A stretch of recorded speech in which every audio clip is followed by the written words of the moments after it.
Welcome back to Car Auto Tune-Up, your trusted source for car reviews, tune-ups and all things automotive. Today, I've got something special, the all-new 2026 Honda City. We're going to walk through everything. First impressions, the exterior design, front, side, rear, then inside the cabin, performance numbers, what you get for the money, and whether it's worth your hard-earned cash. By the end of this video you'll know whether this is the City you might want to buy. Let's roll. As soon as you see the 2026 Honda City, you immediately feel Honda has pushed the envelope a bit. The styling is sharper, more modern, more aggressive in places. The stance is more athletic. You notice the updated grille treatment, the sculpted headlights, perhaps LED units with signature daytime running lights that give it a crisp identity. The hood has more defined creases, the bumper more aggressive lower intake showing that Honda is balancing elegance with a little bit of sporty flair. From the front, the look is commanding yet refined. The headlights pair nicely with the grille, creating a sense of width. The lower air dam,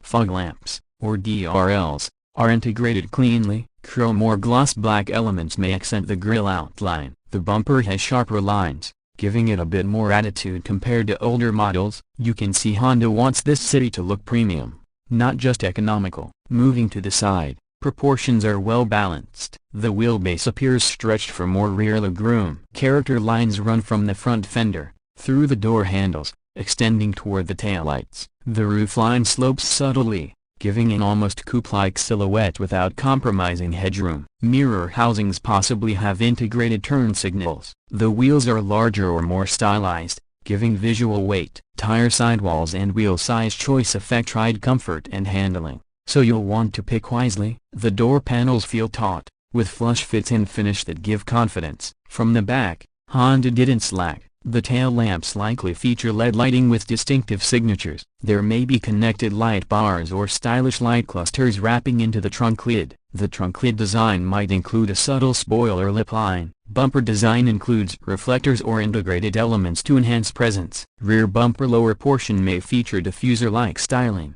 even if just for show. Exhaust tips might be visible or integrated neatly. Rear windshield angle and trunk design combine for a clean look, plus perhaps a shark fin antenna up top, and maybe a third brake light. Stepping inside, comfort is among the City's strengths. Materials seem upgraded, soft touch surfaces where your elbow touches, better stitching, improved plastics where before there were harder ones. Seats are well contoured, supportive, with adjustable options. Depending on trim, you may get leather or premium fabric, possibly even dual-tone color schemes. Rear seat legroom is typically generous for this class, enough for average-height adults to ride without knees hitting the front seats. Headroom is good, though if you're very tall you may sacrifice a little due to roof slope. Dashboard layout looks modern. Instrument cluster likely a mix of analog or digital combination, perhaps a digital driver display in higher trims. Center stack probably houses a touchscreen. Infotainment system Apple CarPlay,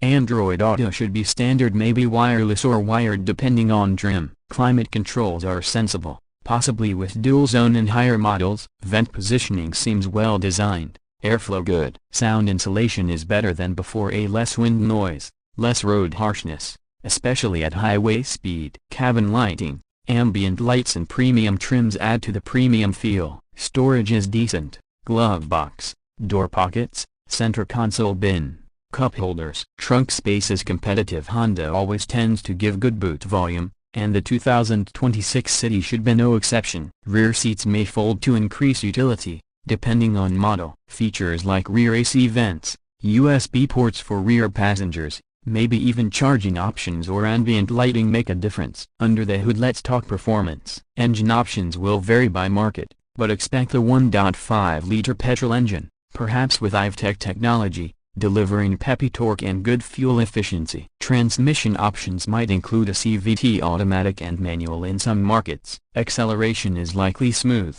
not sports car fast, but more than sufficient for city driving and highway overtakes. Handling is expected to be nimble. Honda tends to tune the suspension for comfort, reducing body roll while keeping ride quality smooth. Brakes are strong with good pedal feel. Steering has a balance, responsive but not too stiff, giving confidence while maneuvering in tight spaces. Fuel efficiency is one of City's strengths. In mixed driving, You might expect somewhere in range of 17 to 20 km/L for petrol with CVT. This depends heavily on driving style and traffic. On the highway, perhaps better. Maintenance, reliability are advantages for Honda. Parts availability, service network, resale value tend to be good. Ride quality is comfortable, seats absorb bumps well. Cabin isolation helps reduce engine, wind, and road noise. Suspension tuning likely strikes a good compromise, not too harsh, not too soft. What about prices? Again,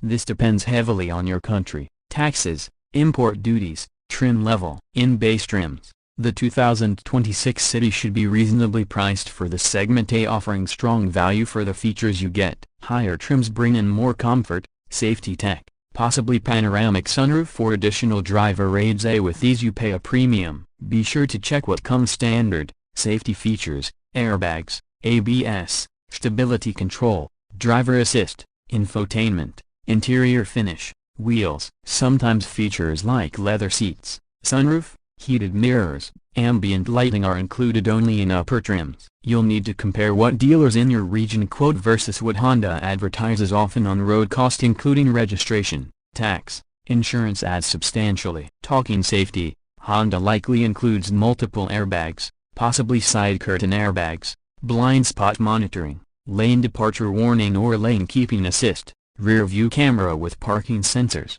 ABS with EBD. Newer models may include advanced driver assist features depending on trim, adaptive cruise control, collision mitigation, automatic emergency braking, maybe Honda's safety suite. In some markets Honda Sensing or similar. We haven't seen confirmed published numbers for 0 to 100 km/h or 0 to 60 mph for the 2026 City yet, but we can expect acceleration in line with other current City models, perhaps in the 9-11 range depending on variant. Transmission shifts, if CVT, will aim for smoothness. Manuals, if offered, will feel more engaged. Let me give you a summary thought. As a daily driver, the 2026 Honda City seems to strike a very good balance between comfort, fuel efficiency, interior quality and up-to-date tech. It feels like an evolution rather than revolution.